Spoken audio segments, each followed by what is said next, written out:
ताई साहब,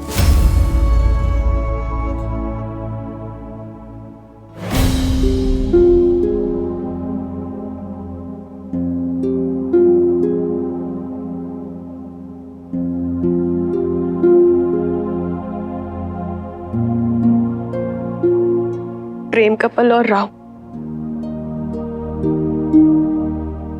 दोनों एक जैसे है रकमा। हमारे जीवन में आते तो है पर ठहरते नहीं है। आप इसमें इतना क्यों हंस रही है? हम यहाँ पे आपको अपना दुख बता रहे हैं और आप हंसी जा रही है।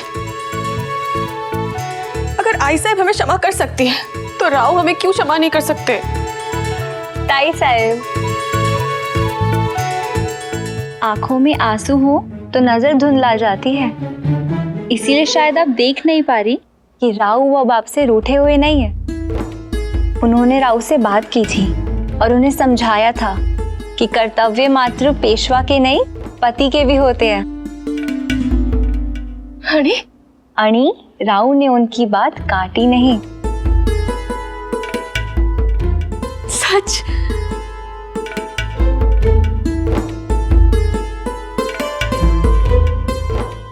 आपको हमारी बात पे विश्वास नहीं है ना, तो आइए एक काम कीजिए। आज बहुत शुभ दिन है, आप अपनी आंखें बंद करके महादेव से अपने दिल की बात कह दीजिए। रात पूरी होते होते बात पूरी हो जाएगी।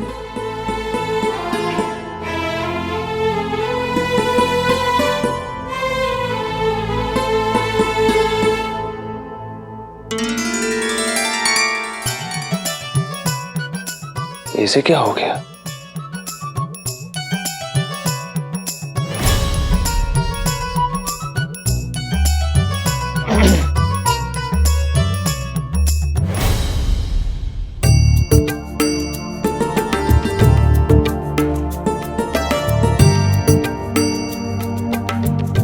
आप अंदर नहीं आएंगे? आप?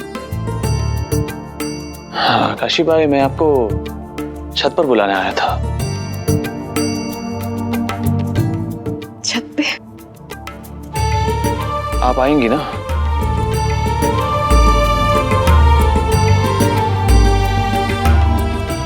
आप चलिए, हम आते हैं।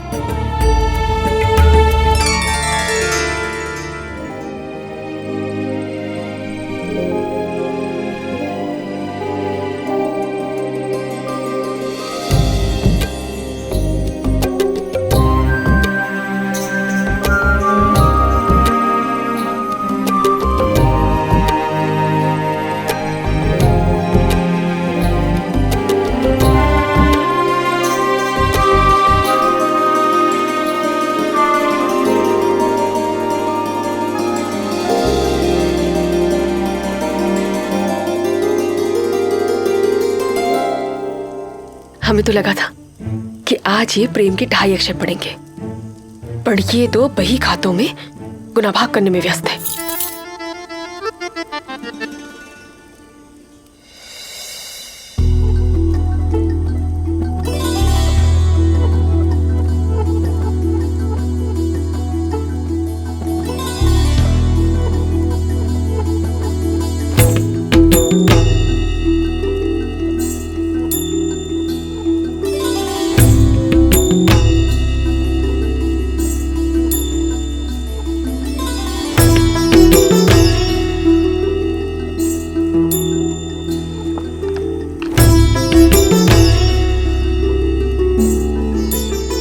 कभी तलवार तो कभी व्यापार, नहीं सौत लाए हर बार।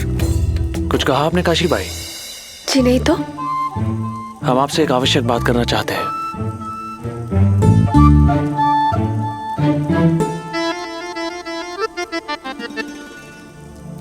बाबा ने शाहू जी महाराज के नाम पर व्यापारियों से बहुत सारा ऋण लिया था। इस ऋण को चुकाना हमारा दायित्व है। धन कमाने की शुरुआत धन बचाने से होती और धन बचाने की शुरुआत घर से। अब मैं पेशवा हूं काशी भाई और आप मेरी पेशविन भाई, इसीलिए मैं अपनी जिम्मेदारी आपके साथ बांटना चाहता हूं।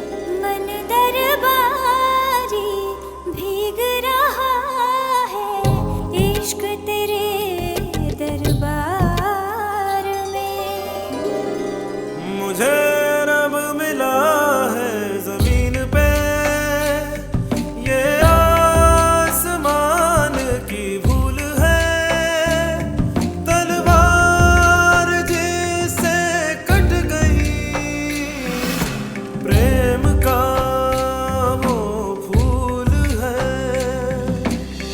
मन दरबारी भीग रहा है, इश्क तेरे दरबार में।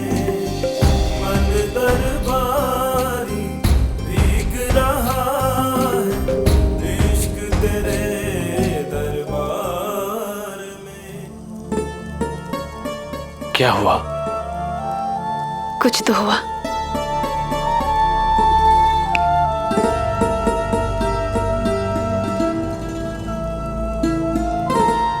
क्या हुआ काशी भाई? भंडार घर और घर के खर्चे आपका दायित्व है पेशवा निभाए। पता है बाबा जब पेशवा थे तो सारी जिम्मेदारी आई साहिब ने उठाई थी। अब आप पेशवा निभाई है, सारी जिम्मेदारी आप ही को उठानी है। गृहस्थ को दान हाथ खोल कर करना चाहिए और खर्च हाथ रोक कर। इसीलिए घर के खर्चे आप कम से कम करेंगी। कोई फिजूल खर्चा नहीं चाहिए मुझे।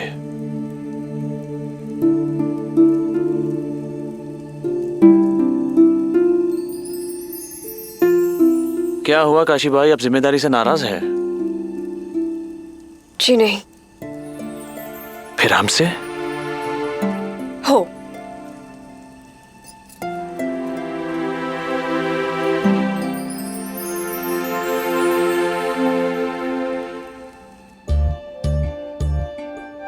सरकार, आपको स्वयं नहीं पता कि आपकी ये आंखें सावन, बसंत, बहार जैसे कितने मौसम अपने साथ लेके चलती हैं। आपने इतने शास्त्र पढ़े हैं, किसी में ये नहीं लिखा कि पत्नी की झूठी प्रशंसा नहीं करनी चाहिए? दिल से निकली कोई भी बात झूठ नहीं होती। पर झूठे दिल से निकली बात झूठी होती है। पर ये झूठ हम फिर से सुनना चाहते हैं, पर दूर से।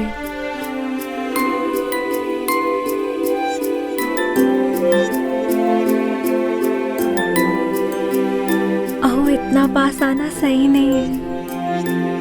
कभी हम दूर चले गए तो आप अधिक कठिनाई में पड़ जाएंगे।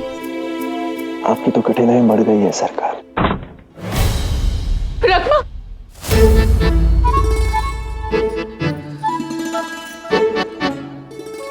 चम्मा जी अप्पा, हमें रकमा से कुछ बात करनी है। पर हुआ क्या है वहीनी? ये बातें दो औरतें ही कर सकती हैं, हम आपके सामने नहीं कर सकते।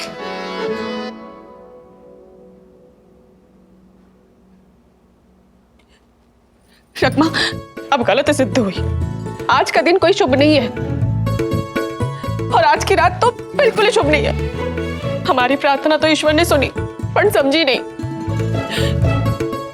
बिल्कुल राव की तरह, जैसे राव समझते ही नहीं है।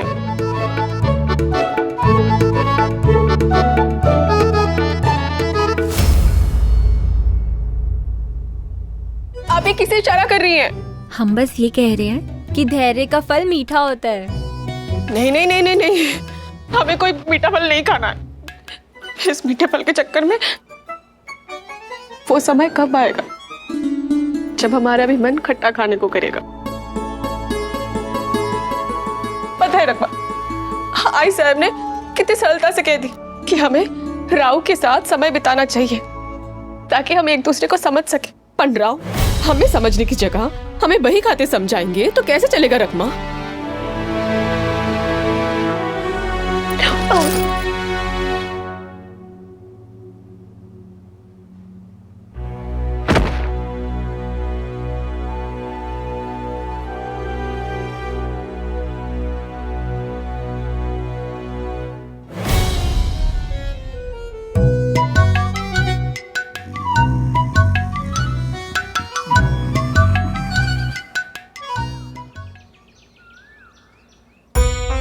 हमारी आंखों में दो ही चीज है,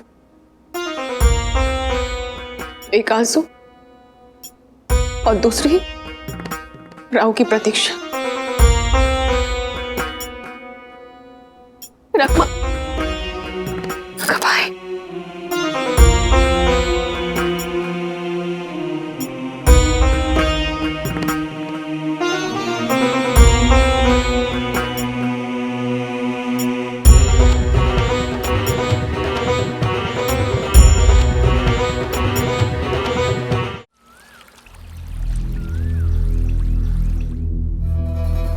पिताजी, आपने सच कहा था। आज हमने कुछ लोगों को बात करते हुए सुना कि शाहू महाराज ने बाजीराव को पेशवा बनाया है। जो होने वाला था आप वो पहले से ही जान गए थे। आप वक्त की धड़कन को सुन सकते हैं। अपनी बेटी के दिल की बात क्यों नहीं सुन पाते? आप क्यों नहीं देख पाते कि हम आपसे कितनी मोहब्बत करते हैं? आप क्यों नहीं देख पाते कि हम अपनी जान दे सकते हैं पर आपको धोखा कभी नहीं दे सकते?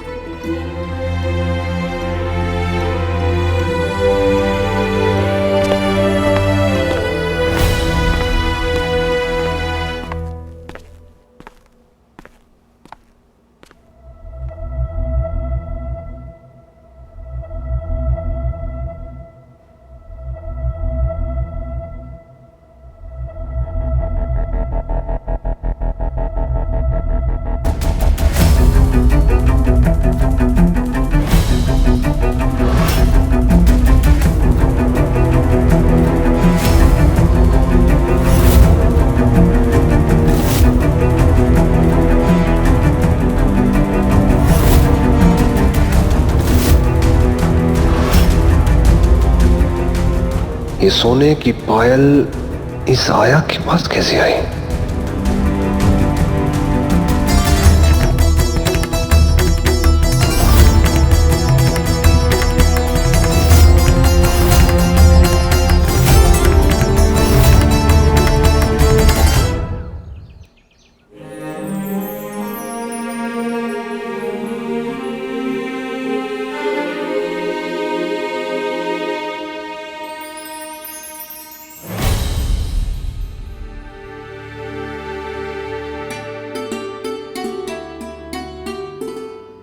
हे महादेव, आपने तो हमारी प्रार्थना सुनी भी थी और पूरी भी की थी। हमें मूर्ख थे। जब देवता घर पे आए तभी हमें तीर्थ पे जाना था।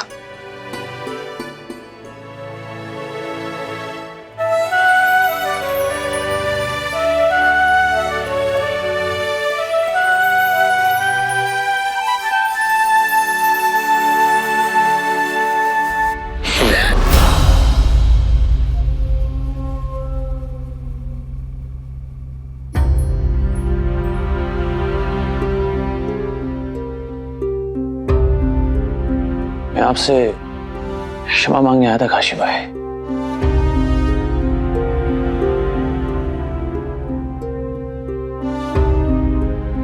कल रात को आपको छत पर बुलाकर बही खाते और जिम्मेदारियों की बात कर आपका मन दुखाया काशी भाई। आपसे क्षमा मांगने के लिए यहां पर आया था पर आप कक्ष में थी नहीं। आपकी प्रतीक्षा करते करते आंख लग गई। रात की बात के लिए मुझे क्षमा कर दीजिए काशी भाई।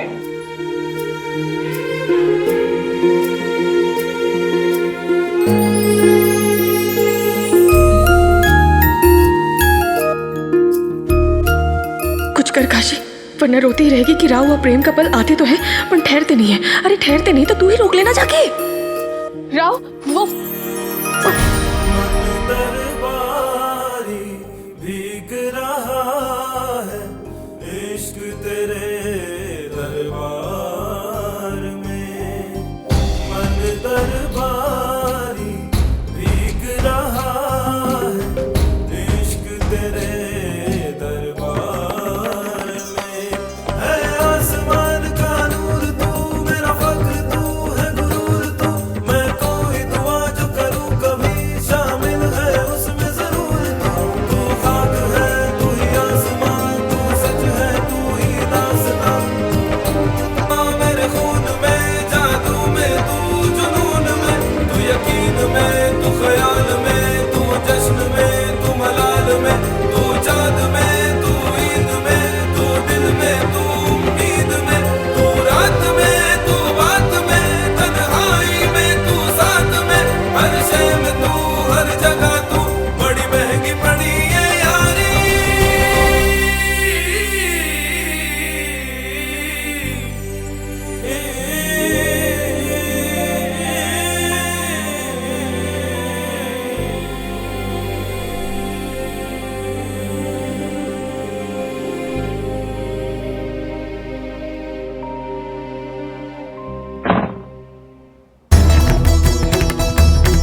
सिपाहियों,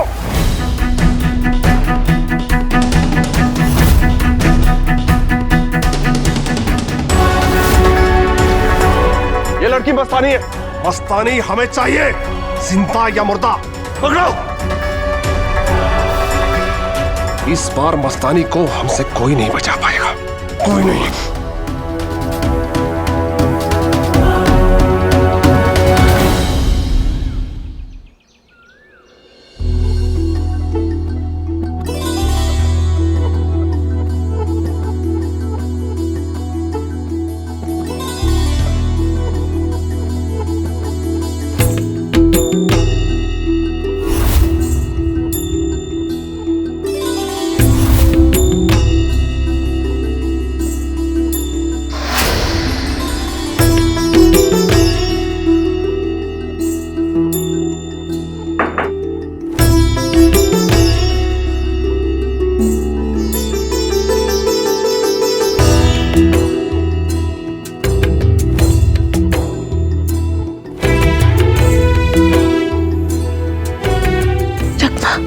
हमारी प्रतीक्षा समाप्त हुई।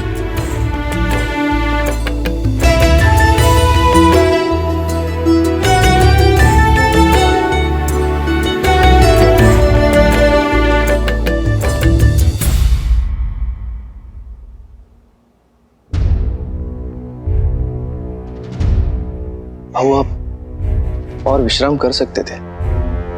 नहीं चिम्मत साहिब, ऐसे ही बहुत विलंब हो चुका है, और विलंब नहीं होना चाहिए। संपत्ति के कागजात तैयार है। तैयार है भाऊ, लेकिन ये कागजात आपको किस लिए चाहिए? बाबा की मृत्यु शैया पर उन्हें जो वचन दिया था, उस वचन को निभाने के लिए इनकी आवश्यकता है। बाबा को दिया हुआ वचन निभा के आप आई का दिल तोड़ रहे हैं भाऊ। आई के साथ ये मत कीजिए। ये आई के दिए संस्कार ही है चिम्मा जी। वचनों का मोल प्राणों से भी अधिक होता है।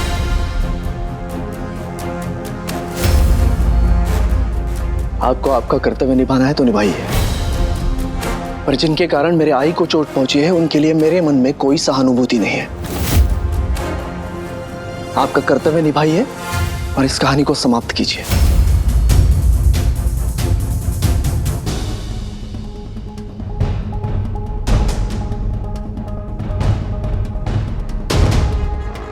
काश इस परिवार में मुझे कोई समझ पाता।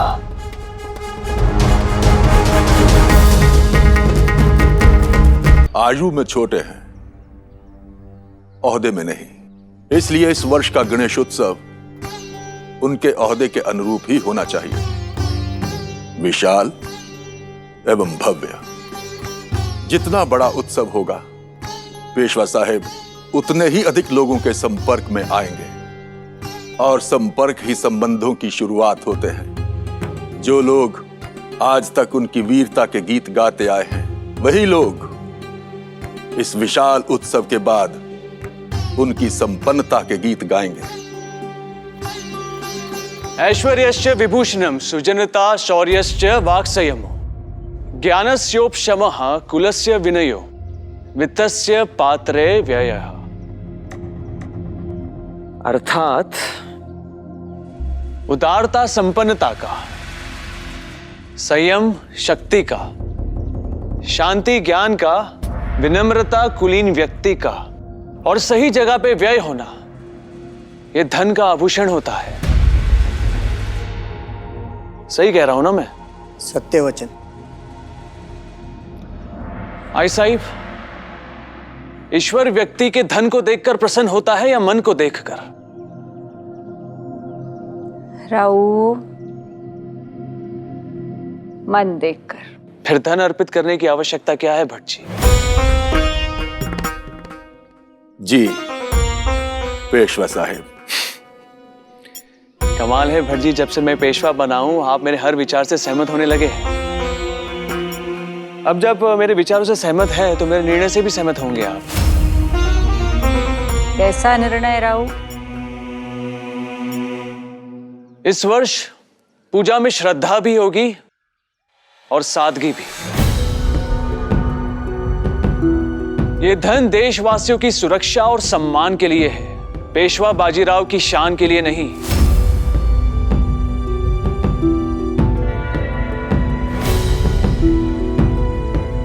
हो सकता है कि आप लोग मेरी बात ना समझे,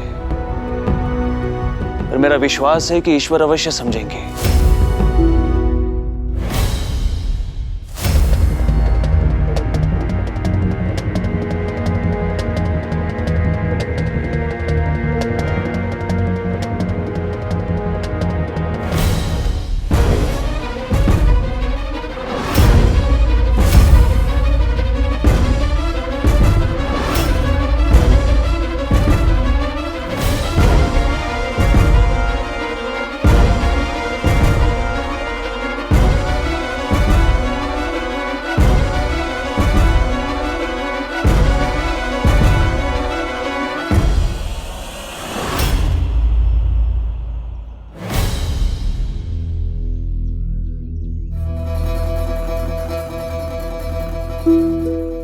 बचपन से लेके आज तक जब भी दर्द पड़ा, हमने अपना यकीन बढ़ा लिया। हमने खुद को समझाया कि भगवान दर्द उसी को देता है जो बर्दाश्त कर सके। हम अपना दर्द बर्दाश्त कर सकते हैं, पर अपने पिता का नहीं। और हमारे पिता को बचाने की हमारी कोशिश की वजह से आज हमारी अम्मी और चंदा दोनों की जान खतरे में है। छोड़िए, हमें कहाँ लेकर जा रही है? रानीसा, कहाँ है मस्तानी? हमें समझ में नहीं आ रहा है कि हम क्या करें, कहाँ जाएं। जिंदगी में पहली बार डर लग रहा है। ऐसा लग रहा है जैसे इतनी बड़ी दुनिया में ऐसा कोई भी इंसान नहीं है जिस पर हम भरोसा कर सके। हम बिल्कुल अकेले हैं, ना कोई साथ है, ना कोई सहारा।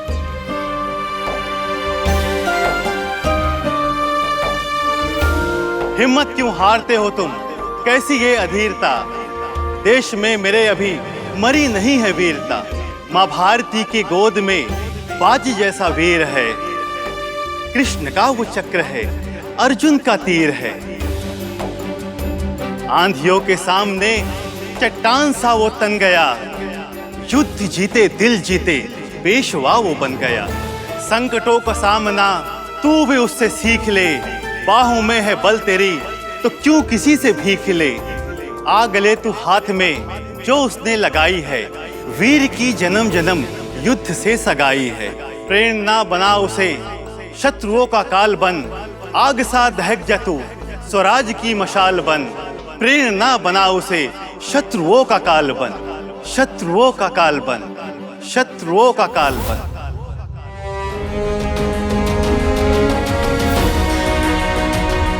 हमें हमारी प्रार्थना का जवाब मिल गया है।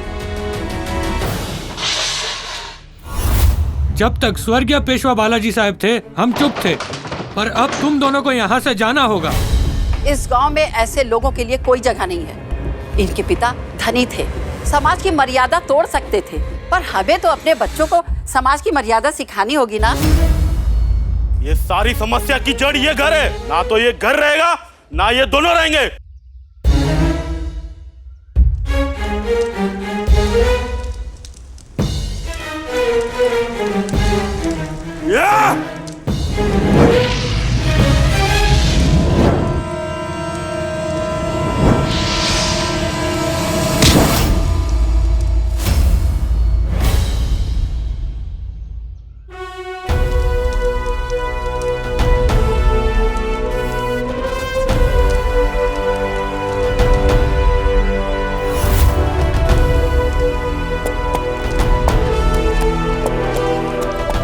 आग से खेलने का अधिकार मात्र उसे है जो स्वयं जलने को तैयार हो।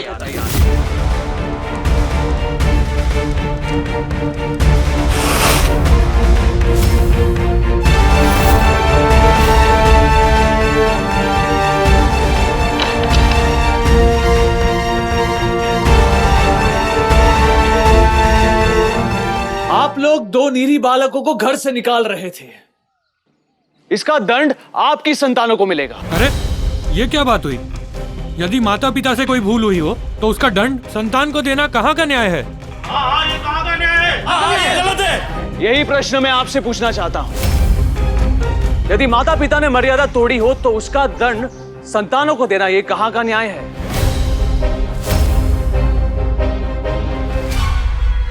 उत्तर दीजिए। जिस देश की संस्कृति हमें निर्बल पर अत्याचार करने से रोकती हो, जिस देश में शत्रु पक्ष के भी नारी, बालक और वृद्ध को रक्षणीय माना जाता है, उसी देश में आप बालकों पर अत्याचार कर रहे हैं, वो भी सभ्यता और संस्कृति की आड़ में। इससे पहले कि मैं अपनी मर्यादा भूल जाऊं, कृपया यहां से चले जाइए।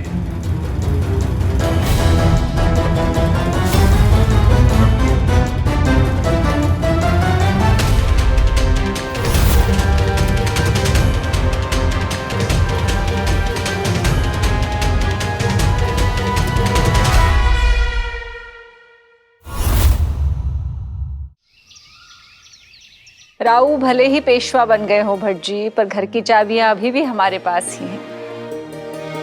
इस चार दीवारी में अभी भी हमारा ही आदेश चलता है। आई साहेब, आई साहेब।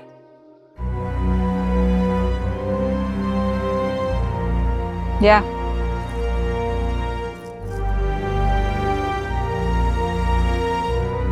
प्रणाम।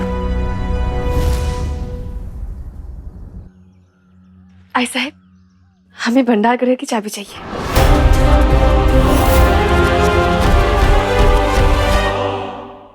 काशीबाई, आज तक तो आप भंडार गृह की दिशा में भी नहीं गई, फिर चाबी क्यों चाहिए? वो आई साहब, कल रात इन्होंने हमसे कहा था कि हमें इनकी जिम्मेदारियां बांटनी होंगी। अगर वो पेशवा साहिब है तो हमें भी पेशवीन बाई बनना होगा। आप भी तो यही चाहती थी ना? और इन्होंने हमसे ये भी कहा है हमें घर खर्च पे ध्यान देना होगा ताकि कोई फिजूल के खर्चे ना हो। हम जब सारी जिम्मेदारियां हम पे आ गई है तो चाबियों की जिम्मेदारी भी हमें उठानी पड़ेगी ना।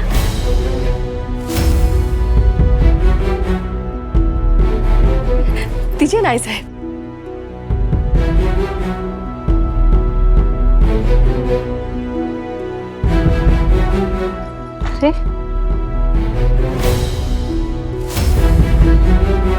लगता है इन चाबियों को भी हमारी आदत पड़ गई है। हाँ साहब, चाबियों को भी कभी आदत पड़ती है क्या?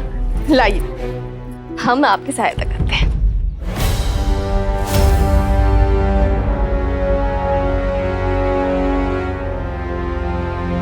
संभाल के खशा, संभाल के।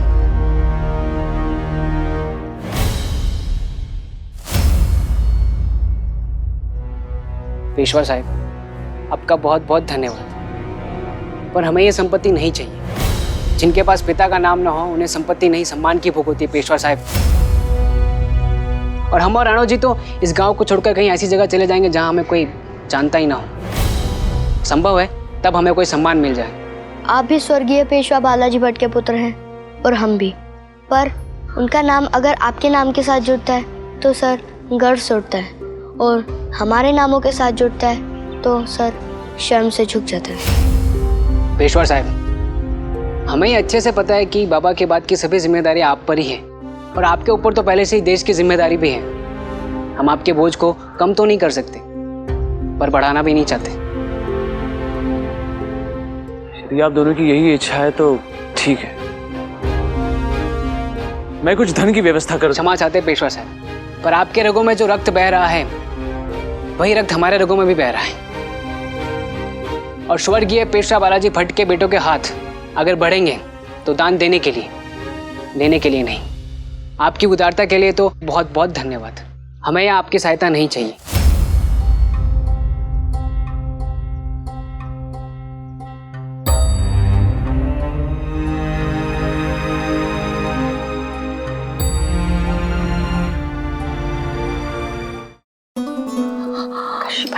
क्षमा कीजिए साहब, आप ठीक तो है ना? काशीबाई,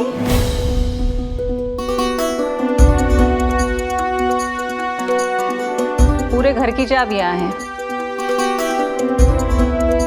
संभाल के। हो आई साहब।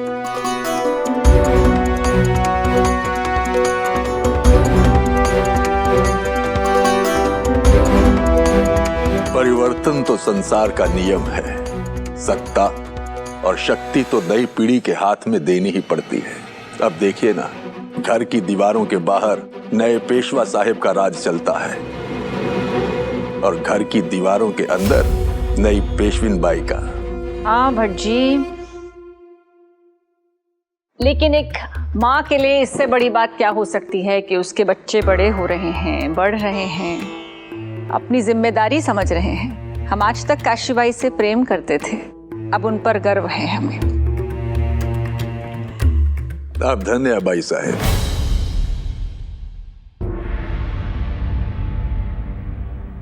पर अब हमें अपने विषय में सोचना पड़ेगा। हमें अपने लिए नया द्वार, नया यजमान ढूंढना पड़ेगा, क्योंकि नए पेशवा साहब और नई पेशविन बाई की दृष्टि में हमारा कोई मोल नहीं है। लगाम बदल जाती है तो घोड़ा भी बदल जाना चाहिए। घोड़े बदले जाते हैं, सारथी नहीं भट्ट जी। चिंता मत कीजिए, बच्चे चाहे कितना भी बड़े हो जाएं, अपनी आई की बात हमेशा सुनते हैं। आप निश्चिंत रहिए, इस बार गणेश चतुर्थी का उत्सव ऐसा विशाल होगा जैसा सासवड़ ने कभी नहीं देखा हो।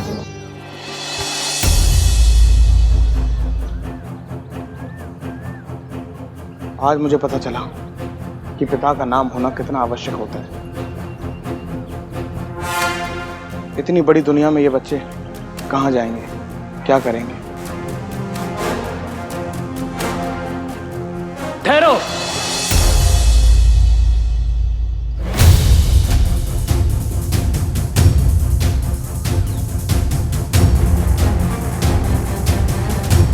पेशवा साहब, आपको हमारी चिंता करने की आवश्यकता नहीं है।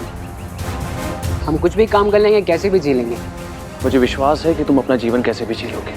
मैं जीवन जीने का अवसर देने नहीं आया हूं, स्वाभिमान के साथ जीने का अवसर देने आया हूं। जीवन तो भगवान दे ही देता है, पर उसे जीने के लिए उद्देश्य होना चाहिए। मैं तुम्हें वो उद्देश्य देने आया हूं। अखंड स्वराज के संकल्प को अपना उद्देश्य बना लो। मैं तुम्हें शाहू जी महाराज की सेना में भर्ती करता हूं। जीने का उद्देश्य और मृत्यु में यश दोनों मिल जाएगा। इस घर को तुम अपना मेहनताना समझकर रख सकते हो।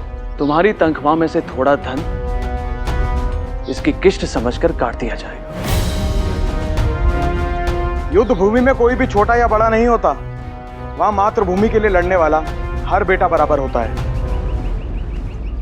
श्रीमंत, मुझे आपका यह प्रस्ताव स्वीकार है।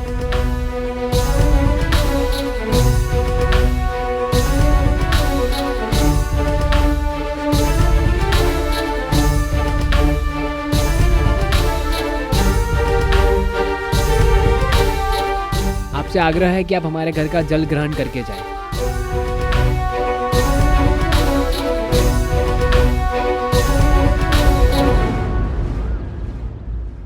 काका, इस पूरे महीने इस रसोई घर में इतना ही सामान प्रयोग होगा।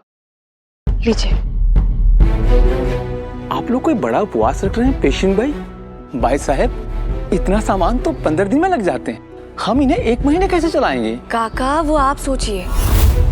ये अनाज और मसाले पूरे महीने चलने चाहिए बस। लेकिन पेशविन जैसा पेशविन बाई कहती हैं वैसा ही कीजिए। इतने वर्ष हो गए आपको हमारे साथ, इतना भी नहीं जानते कि पेशविन बाई की आज्ञा का पालन किया जाता है, उनसे प्रश्न नहीं पूछे जाते। ये सूची लीजिए, ये सामान अलग रखवा दीजिए। जी। आई साहब, वो किस सामग्री की सूची थी? वो भट्ट जी को पहुंचाना है गणेश चतुर्थी के उत्सव की तैयारी के लिए। गणेश चतुर्थी? आई साहब, हम सारे खर्चे का हिसाब रख रहे हैं। आपको क्या लगता है हम लोग गणेश चतुर्थी में कितना खर्च करेंगे? हमारा अनुमान है राव के लौटने पर जो उत्सव हुआ था उसे आधे खर्चे पे हो जाएगा, हो ना? उससे चौगुना खर्च होगा।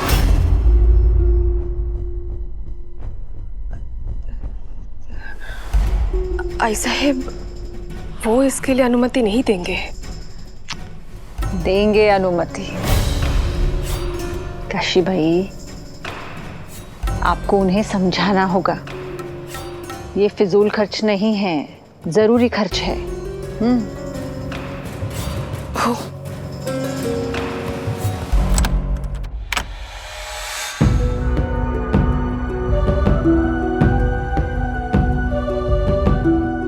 पति बहुत सीधे होते हैं, दुनिया जानते हैं, दुनियादारी नहीं समझते। जितनी दुनियादारी एक पत्नी अपनी गृहस्थी के पहले दिन में सीख जाती है, उतनी दुनियादारी पति 100 वर्षों में भी नहीं सीख पाते। इसीलिए गृहस्थी वही सफल होती है जिस गृहस्थी के सारे निर्णय पत्नी लेती है और पति को लगता है वो निर्णय वो ले रहा है।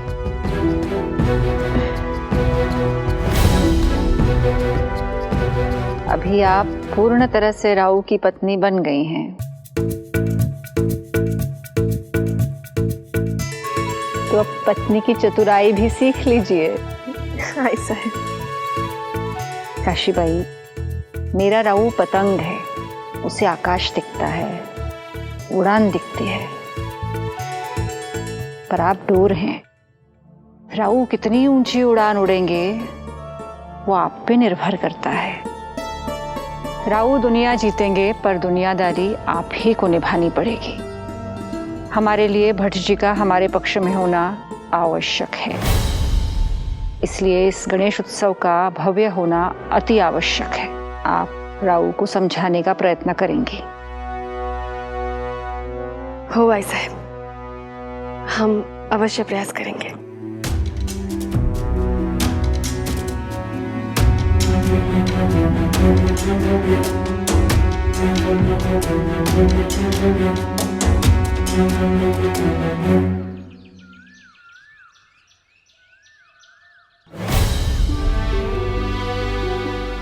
क्या हो गया तुझे?